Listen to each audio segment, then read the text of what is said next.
os quais dirão acharam que as jumentas que foste procurar, e eis que teu pai já não pensa no caso delas e que as de por causa de vós, dizendo que farei eu por meu filho 3.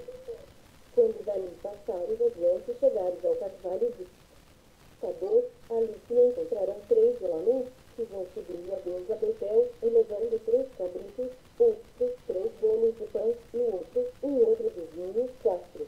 Eles te saudarão e te darão 2 pães que receberás da sua mão, 5.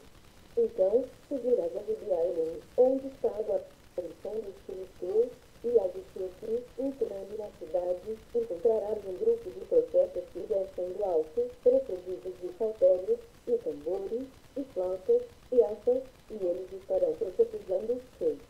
O Espírito do Senhor se apossará de ti, e profetizarás com eles, e tu serás mudado em outro homem, 7. Quando estes sinais te sucederem, faz o que a ocasião te pedir, que te deixe contigo, 8.